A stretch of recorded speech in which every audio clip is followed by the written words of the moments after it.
يا أيها الذين آمنوا اتقوا الله وكونوا مع الصادقين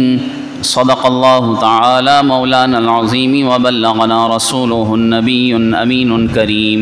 ونحن على ذلك لمن الشاهدين والشاكرين والحمد لله رب العالمين۔ رسول اللہ صلی اللہ علیہ وسلم پر درود شریف کی فضیلت میں آتا ہے، سیدنا علی کرم اللہ تعالی وجہہ الکریم فرماتے ہیں کہ اللہ تعالیٰ نے جنت میں ایک درخت پیدا فرمایا جس کا پھل سیب سے چھوٹا، سیب سے بڑا اور انار سے چھوٹا، اور وہ مکھن سے نرم، شہد سے زیادہ میٹھا اور مشک سے زیادہ خوشبودار ہے۔ اس کے درخت کی شاخیں موتیوں کی اور اس کے تنے سونے کے اور اس کے پتے زبرجد کے ہیں۔ اس پیارے جنتی درخت سے صرف وہ پھل کھا سکے گا جس نے کثرت سے اپنے آقا صلی اللہ علیہ وسلم پر درود شریف پڑھے ہوں گے۔ معلوم ہوا کہ آقا صلی اللہ علیہ وآلہ وسلم پر درود شریف پڑھنا یہ بڑی سعادت کی بات ہے، جس کی جزا نہ صرف دنیا میں بلکہ جنت میں بھی رب العالمین انعامات کی اپنی نعمتوں کی صورتوں میں عطا فرمائے گا۔ وہ تو نہایت سستا سودا بیچ رہے ہیں جنت کا، ہم مفلس کیا دام چکائیں، ہمارے ہاتھ ہی خالی ہیں۔ آقا صلی اللہ علیہ وسلم پر کثرت سے درود شریف پڑھنا چاہیے، یہی برکت سعادت پانے کا ذریعہ بن جائے گا۔ صلو علی الحبیب اللہم صلی علی سیدنا و مولانا محمد مبارک وسلم وصلی علیہ۔ آج 17 صفر المظفر 1446 سنہ ہجری 23 اگست سن 2024۔ آج کی گفتگو ایک عظیم ہستی جس کے بارے میں شاعر مشرق ڈاکٹر اقبال نے یوں کہا ہے: سید حجویر مخدوم امم، مرقد او پیر سنجر راہ حرم، خاک پنجاب از دم او زندہ گشت، صبح ما از مہر او تابندہ گشت، بند ہائے کوہ سار آسان گیست، در زمین ہند تخم سجدہ ریخت، عہد فاروق از جمالش تازہ شد، حق ز حرف او بلند آواز شد، پاسبان عزت ام الکتاب از نگاہش خانہ باطل خراب، عاشق و ہم قاصد تیار عشق از جبینش آشکار اسرار عشق۔ کتنے خوبصورت الفاظ میں ڈاکٹر اقبال نے اس ہستی کا تعارف کروایا ہے۔ فرماتے ہیں کہ وہ جو حجویر کے سردار ہیں، کہ جو اس امت کے مخدوم ہیں، اور ان کا مزار جو سنجر یعنی حضرت خواجہ غریب نواز چشتی رحمۃ اللہ تعالی علیہ، ان کے لیے بھی جن کا مزار ایک مقدس جگہ کی حیثیت رکھتا ہے، جن کے مزار پر اس عظیم ہستی نے بھی یہاں آ کر ان کے مزار پر اپنا ایسا وقت گزارا کہ جس کی وجہ سے انہیں برکتیں سعادتیں نصیب ہوئیں۔ یہ وہ ہستی ہیں کہ جن کے دم قدم سے آج پنجاب کی سرزمین پر دین زندہ ہے، جن کی ایسی برکات کہ جن کے ذریعے ہندوستان کے اندر سجدہ کرنے کا لوگوں کو ایک راستہ نصیب ہوا، جن کے جمال سے عہد فاروقی کی یاد تازہ ہو جاتی ہے، اور جن کی آواز سے حق کی آواز بلند ہوتی سنائی دیتی ہے۔ یہ وہ ہیں کہ جنہوں نے کتاب یعنی قرآن کریم کی عزت کا پاس رکھا، جن کی نگاہ سے رب العالمین نے باطل کو خراب حالت میں پھیر دیا، اور یہ وہ ہیں کہ جنہیں عشق یعنی اللہ سے محبت کرنے والوں کے ساتھ دیکھا گیا، اور یہ وہ ہیں کہ جن کی پیشانی سے ہی اللہ کی محبت کے راز چمکتے دمکتے دکھائی دیتے ہیں۔ یہ وہ ہستی ہیں جنہیں ہم حضرت داتا علی حجویری رحمۃ اللہ تعالی علیہ کے نام سے جانتے ہیں۔ آپ رحمۃ اللہ تعالی علیہ 400 ہجری میں غزنی شہر میں پیدا ہوئے، اور 465 سنہ ہجری میں آپ کا وصال ہوا، اور ان کا یہ اب 981واں یعنی 1000 میں تقریباً 19 سال کم رہ گئے ان کے وصال ہوئے، اور اب یہ ان کا اس طرح عرس بڑی ہی عقیدت اور احترام کے ساتھ لاہور کی سرزمین پر ان کا یہ عرس کل 24 اگست سے شروع ہوگا، 24، 25، 26 اگست ان 3 دنوں میں ان کا یہ عرس منایا جائے گا۔ اس ہستی کے بارے میں کتابوں میں لکھا ہے کہ حضرت خضر علیہ السلام جو اللہ کے وہ ولی ہیں، بعض علماء نے انہیں نبی بھی لکھا ہے، لیکن صحیح قول یہی ہے کہ یہ اللہ کے ولی ہیں، اور حضرت خضر سے ان کی ملاقات، نہ صرف ملاقات بلکہ ان کی صحبت میں وقت گزارنا بھی ثابت ہے، اور ان سے علم باطن حاصل کرنا بھی ثابت ہے۔ وہ حضرت خضر علیہ السلام کہ جن کے متعلق حضرت علی خواص رحمۃ اللہ تعالی علیہ تحریر فرماتے ہیں کہ کسی کے اندر 3 شرطیں جب تک پوری نہیں ہو جاتی وہ حضرت خضر علیہ السلام سے ملاقات نہیں کر سکتا۔ علماء لکھتے ہیں وہ 3 شرطیں کیا ہیں جو حضرت علی خواص نے تحریر فرمائی۔ سب سے پہلی شرط کہ وہ سنت کا عامل ہو اور سنت کا آئینہ دار ہو۔ دوسری شرط کہ وہ لالچی نہ ہو، حریص نہ ہو، حتیٰ کہ ایک وقت کا کھانا بھی دوسرے وقت کے لیے بچا کر نہ رکھے۔ اور تیسری شرط کہ جس کا دل مسلمانوں کے کینے سے، بغض سے پاک ہو، وہ تکبر سے پاک ہو، کسی سے حسد نہ کرتا ہو۔ جس کے اندر یہ 3 شرطیں آ جاتی ہیں وہ تمنا کر سکتا ہے کہ حضرت خضر علیہ السلام سے اس کی ملاقات ہو سکے۔ اور یہ خضر علیہ السلام یہ وہ ولی ہیں کہ جنہیں اللہ تعالیٰ نے آب حیات نصیب فرمایا ہے، اور حضرت موسیٰ علیہ السلام بھی ان سے علم باطن سیکھنے کے لیے اللہ کے حکم سے ان کے پاس پہنچے تھے۔ حضرت موسیٰ علیہ السلام بھی اتنے جلیل القدر نبی جو اولو العزم پیغمبروں میں سے ہیں، وہ بھی حضرت خضر کے پاس ملاقات کے لیے تشریف لے گئے۔ تو یہ حضرت خضر علیہ السلام جن کی صحبت حضرت داتا علی حجویری رحمۃ اللہ تعالیٰ نے پائی، آپ فرماتے ہیں کیونکہ دراصل ہمارے اس دور میں اب صوفیاء کی تعلیمات اجاگر کرنا اور پھر ان پر عمل کرنا یہ انتہائی ضروری ہو چکا ہے۔ ہم دیکھ رہے ہیں کہ کتنا پرفتن دور ہے، لوگ اللہ کے گھر سے، اللہ والوں سے دور ہوتے جا رہے ہیں، اور تسلسل کے ساتھ ہمارے درمیان اخلاقی تنزلی بڑھتی جا رہی ہے۔ ہم اخلاقیات میں بہت نیچے گر چکے ہیں، اور جب ہمارے اخلاق کی بات نہ صرف ہمارے درمیان بلکہ ہمارے ملک سے باہر بھی جب کسی جگہ کی جاتی ہے تو اس قوم یعنی پاکستانی قوم کو اور ایک طرح سے مطلقاً مسلمان قوم کو بڑی بری نگاہ سے دیکھا جاتا ہے۔ دوسرے لوگ ہم مسلمانوں کو اس لیے برا سمجھتے ہیں کہ ہماری عبادتوں سے انہیں کیا سروکار، ہم نمازیں پڑھتے ہیں یہ اپنے لیے، ہم روزے رکھتے ہیں یہ ہم اپنے لیے، ہماری زکاتیں یہ ہمارے اپنے لیے ہیں کہ ہمارا فرض پورا ہو جاتا ہے، حج کرتے ہیں وہ ہم خود اللہ تعالیٰ کا قرب پانے کے لیے، یہ عبادات کا تعلق ہمارے لیے ہے۔ کسی نے کسی سے پوچھا تھا کہ تم یہ بتاؤ کہ وہ بندہ کتنا نمازی ہے، اگر کسی کے اچھا ہونے کا معیار جاننا ہو، جانچنا ہو تو پھر یہ دیکھو، اس نے وہ پوچھا کہ یہ معیار بتاؤ کہ وہ نمازی کتنا ہے، وہ کتنا صوم و صلات کا پابند ہے، تو جواب دینے والے نے کہا کہ چھوڑو اس کے نماز روزے کو، وہ اس کے لیے ہیں، تم یہ بتاؤ کہ اس کے معاملات کا کیا حال ہے، کہ اس کا لوگوں کے ساتھ لین دین کیسا ہے، اس کا لوگوں کے ساتھ رہن سہن کیسا ہے، اس کی اٹھ بیٹھ کیسی ہے، لوگ اسے کس نظر سے دیکھتے ہیں۔ تو آج بھی ہمیں ان اخلاقیات کو اپنانے کی ضرورت ہے جس کی بہت زیادہ ہم دیکھ رہے ہیں کہ حالت بد سے بدتر بہت خراب ہوتی چلی جا رہی ہے۔ ہر معاملے کے اعتبار سے ہم مسلمان تنزلی کا شکار ہیں۔ اس لیے صوفیاء کا ذکر، اور ان صوفیاء میں سے یہ داتا علی حجویری رحمۃ اللہ تعالیٰ علیہ جن کا یہ 981واں عرس کا موقع ہے، اور ان کی تعلیمات کو اجاگر کرنا ضروری ہے۔ ان کی ایک کتاب ہے کشف المحجوب جو آپ نے تحریر فرمائی۔ عموماً لوگ کتاب پڑھنے سے بھی عاری رہتے ہیں، چونکہ اللہ کے ولیوں کی صحبت پانا فی زمانہ بڑا مشکل ہو چکا ہے، اور اللہ کے اولیاء کی صحبت ایک طریقہ ان کی صحبت پانے کا یہ بھی ہے کہ ان کے لکھے ہوئے ملفوظات کو پڑھا جائے، تو اب کتابیں بھی کوئی نہیں پڑھتا، تو اب یہ محراب و ممبر ہی بچ جاتا ہے کہ جہاں سے یہ صدا بلند ہو، جہاں سے یہ ان کی تعلیمات اجاگر کی جائیں اور لوگوں تک کچھ نہ کچھ باتیں پہنچا دی جائیں کہ جس کے ذریعے لوگ ان کی تعلیمات سے آشکار ہو سکیں، جان جائیں اور جان کر ان پر عمل کر سکیں۔ آپ رحمۃ اللہ تعالیٰ علیہ فرماتے ہیں کہ جس طرح صوفیاء کے بہت سارے آداب اور ان کی تعلیمات ہیں، صوفیاء کی تعلیمات میں سے ایک بہت بڑی تعلیم دل کی صفائی کرنا بھی ہے۔ آپ رحمۃ اللہ تعالیٰ علیہ فرماتے ہیں کہ جس طرح گھر کے جالے صاف نہ کیے جائیں تو گھر کے اندر مکڑیاں ڈیرا ڈال دیتی ہیں، اور پھر بہت عرصے تک صفائی نہ کی جائے تو پھر مٹی دھول اور زیادہ عرصہ گزر جائے تو پھر وہاں سے بدبو آنا شروع ہو جاتی ہے۔ بسا اوقات وہاں پر اگر اس گھر کو ویران چھوڑ دیا جائے، گندگی کی آماجگاہ بنا دی جائے تو پھر وہاں پر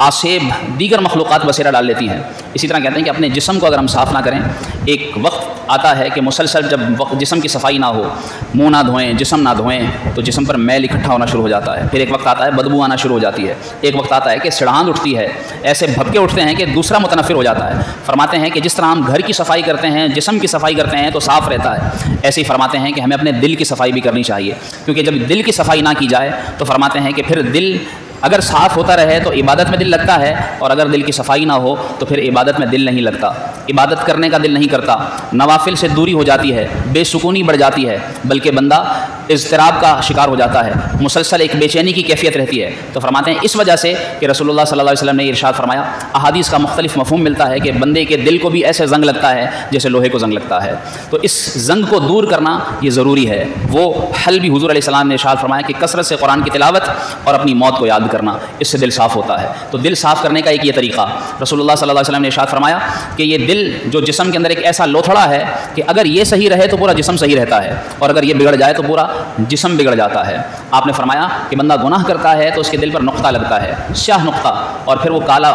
ہوتا جاتا ہے۔ اگر وہ گناہ کرتا رہے تو اس کا پورا دل سیاہی سے ڈھانپ دیا جاتا ہے، پھر ایسا غلاف چڑھتا ہے کہ اس کو نصیحت کی کوئی بھی بات سمجھاؤ اس کو سمجھ میں نہیں آتی، پھر اس کو کتنا ہی اچھی راہ دکھاؤ وہ اس راستے پر آنے کے لیے تیار ہی نہیں ہوتا، اس لیے اس کا نیکی میں دل نہیں لگتا۔ اس لیے آپ رحمۃ اللہ تعالیٰ علیہ نے دل کی صفائی پر بڑا زور دیا. آپ فرماتے ہیں کہ اگر کسی نے اپنے دل کو صاف کرنا ہے، فرماتے ہیں ان الصفا صفت الصدیق ان اردت صوفیا علی التحقیق، فرماتے ہیں اگر تو نے اپنے دل کو صاف کرنا ہے تو جو سب سے پہلے صدیق ہیں حضرت ابوبکر صدیق رضی اللہ تعالیٰ عنہ، جس طرح انہوں نے اپنے دل کو صاف کیا، اگر تو نے دل صاف کرنا ہے تو ان کے راستے پر چلنا شروع ہو جا. اور فرماتے ہیں اس کا راستہ کیا ہے، یہ ان کی تعلیمات ان کی کتاب کشف المحجوب سے ذکر کر رہا ہوں. آپ فرماتے ہیں کہ دل کو صاف کرنے کا ذریعہ طریقہ یہ ہے جس طرح ابوبکر صدیق نے اپنے دل کو صاف کیا. فرمایا دو باتیں یاد رکھو، ایک اپنے دل کو دنیا سے نکال لو، اپنے دل کو دنیا میں ڈوبنے نہ دو کہ تمہارا دل اس دنیا کی محبت میں گم ہو جائے. اور فرماتے ہیں دوسری بات کہ اپنے دل سے دنیا کو نکال دو، یعنی دل کو دنیا میں نہ ڈوبنے دو اور دنیا کو دل میں نہ آنے دو، دونوں باتیں. تو فرماتے ہیں کہ یہ دو باتیں سمجھنے کے لیے آسان سی مثال یہ ہے کہ تمہارا دل اس دنیا میں ایسے رہنا چاہیے کہ جس طرح کشتی پانی میں رہتی ہے، نہ وہ کشتی پانی کے اندر ڈوب جاتی ہے اور نہ پانی کو اپنے اوپر آنے دیتی ہے. فرمایا تم بھی اپنے آپ کو دنیا میں ایسے رکھو، جتنا ضرورت ہو اس پر رہو اور اپنے اس دل کو دنیا کی محبت سے پاک رکھو. جب یہ کرو گے تو فرماتے ہیں ایسا کرنے سے کیا ہوگا، من نظر الی الخلق ہلکا ومن نظر الی الخالق ملکا. فرمایا جب تک تم خلق پر یعنی مخلوق پر نظر رکھو گے تم ہلاک ہوتے رہو گے، اور جب تم خالق پر نظر رکھو گے، اللہ سے محبت کرو گے، اپنے دل کو پاک صاف کرنے کی کوشش کرو گے تو اللہ تبارک و تعالیٰ تمہیں مالک بنا دے گا، تمہیں رب العالمین اپنی صفات کا مظہر بنا دے گا، رب العالمین تمہیں اپنی محبت عطا فرمائے گا. یہاں تک فرمایا من کان للہ کان اللہ لہ، جو اللہ کا ہو جاتا ہے پھر اللہ اس کا ہو جاتا ہے. یہاں تک کہ جو اللہ کا ہو جائے ایسا کہ وہ اللہ کا بھی ہو اور رسول اللہ کا بھی ہو، تو فرماتے ہیں کہ پھر اس کی شان یوں ظاہر ہوتی ہے. حضرت سفینہ رضی اللہ تعالیٰ عنہ یہ وہ صحابی ہیں جن کے بارے میں آتا ہے کہ آپ ایک مرتبہ کسی جنگل میں بھٹک گئے، شیر سامنے آ گیا، تو شیر کے سامنے آتے ہی آپ نے کیا کہا، یا ابا الحارث، اس شیر کو مخاطب کر کے کہا انا مولا رسول اللہ صلی اللہ علیہ وسلم، اے شیر میں اللہ کے رسول کا غلام ہوں. اتنا کہنا تھا کہ وہ شیر دم ہلاتا ہوا حاضر ہوتا ہے اور گویا اسے حضرت داتا علی حجویری رحمۃ اللہ تعالیٰ نے گویا یوں تحریر کیا، شیر کہیا سفینے تائیں سن راہی راہ جان دیں، جیڑے غلام انہاں دے اسی غلام انہاں دے. فرماتے ہیں کہ گویا وہ شیر زبان حال سے کہہ رہا تھا کہ جو رسول اللہ کے غلام بن جاتے ہیں تو پھر ہم ان غلاموں کے بھی غلام بن جاتے ہیں. تو گویا وہ شیر بھی آپ کے سامنے یوں دم ہلاتا ہوا بیٹھ گیا اور کہتے ہیں کہ جب تک آپ آپ رضی اللہ تعالیٰ عنہ اس جنگل میں رہے، جب تک وہ شیر آپ کے ساتھ رہا اور دم ہلاتا ہلاتا آپ کی حفاظت کرتا رہا، تو معلوم ہوا کہ جو اللہ والوں کا ہو جاتا ہے ساری مخلوق اس کی کر دی جاتی ہے، ساری مخلوق اس کے تابع ہو جاتی ہے، ساری مخلوق اس کے ساتھ ہو جاتی ہے. اس لیے صوفیاء کا یہ پہلا نقطہ داتا علی حجویری رحمۃ اللہ تعالیٰ نے اپنی تعلیمات کے طور پر ذکر فرمایا جس کو ہمیں اپنانا ضروری ہے. اور کیا وہ یہ کہ ہم اپنے دل کو صاف کریں. دوسرے نمبر پر فرماتے ہیں کہ ایک ادب، یہ بھی تعلیمات صوفیہ میں سے ہے، ادب حاصل کرنا. اور ادب کی تعلیم دیتے ہوئے فرماتے ہیں کہ دین کا دوسرا نام علماء نے لکھا ہے کہ اگر کوئی پوچھے کہ دین کا دوسرا نام کیا ہے تو فرماتے ہیں دین کا دوسرا نام ادب کرنا ہے، کہ تم ادب کرو اللہ رب العالمین کا بھی، ادب کرو اللہ کے ولیوں کا، اللہ کے نیک بندوں کا، ادب کرو لوگوں کا، ادب کرو اپنے آپ کا. اور اس طرح ادب کرو کہ نہ تم رب تعالیٰ کے کسی حق کی ناقدری کرو، نہ اس کی کسی نعمت کی ناقدری کرو. اسی طرح تم لوگوں کا یوں ادب کرو کہ پھر تمہارے وہ والدین ہوں یا تمہارا استاد ہو یا تمہارا پڑوسی ہو یا تمہارا کوئی رشتہ دار ہو، کوئی بھی تمہارے ساتھ کسی بھی طرح کا لین دین کرتا ہے، جس کی تمہارے ساتھ کبھی کوئی بات چیت ہوتی ہے، جس کے ساتھ تم سفر کرتے ہو، جس کے ساتھ تم بیٹھ کر کھاتے پیتے ہو، ہر اعتبار سے اگر تم ادب کا لحاظ رکھو گے تو اللہ تبارک و تعالیٰ تمہیں ادب کی برکت عطا فرمائے گا. کیونکہ رب العالمین نے قرآن کریم میں بھی حضرت موسیٰ علیہ السلام کو بھی ادب سکھایا تھا کہ جب وہ طور پر گئے تھے تو اللہ نے فرمایا تھا کہ جوتے اتار دو کہ تم مقدس وادی میں آ گئے ہو. تو جب اللہ نے اپنے نبیوں کو ادب سکھایا، اسی طرح ہمیں بھی اپنے آپ کو آداب سکھانے کی ضرورت ہے، ہر اعتبار سے ادب کا مظاہرہ کرنا چاہیے. یہ بھی صوفیاء کی تعلیمات میں سے ہے. اور ایک آخری بات آپ رحمۃ اللہ تعالیٰ علیہ کی تعلیمات میں سے یہ بھی ہے، فرماتے ہیں کہ جاہلوں کی جہالت پر صبر کرنا یہ بھی بہت بڑا ادب ہے، یہ بھی بہت بڑی سعادت کی بات ہے کہ تم جاہلوں کی جہالت پر صبر کرو. فرماتے ہیں اس کا واقعہ میرے ساتھ یوں پیش آیا کہ ایک مرتبہ مجھ پر مشکل آئی، میں حضرت بایزید بستامی رحمۃ اللہ تعالیٰ علیہ کے مزار پر گیا، وہاں میری مشکل حل ہو گئی. فرماتے ہیں دوسری بار مجھ پر مشکل آئی، پھر میں ان کے مزار پر حاضر ہوا. کہتے ہیں ان کے مزار پر جانے کے بعد میں دن میں 3 بار غسل کرتا اور 30 بار وضو کرتا، یعنی مکمل پاکیزگی کا، طہارت کا خیال رکھتا. لیکن کہتے ہیں اللہ کو یہ منظور تھا کہ میری وہ مشکل اب حل نہ ہوئی، اور شاید مجھے گویا کہ اشارہ دیا جا رہا تھا کہ اب کچھ عملی تجربے کے بعد تمہاری مشکل حل ہوگی. فرماتے ہیں کہ پھر میں چل پڑا اور خراسان کے راستے میں نے ایک خانقاہ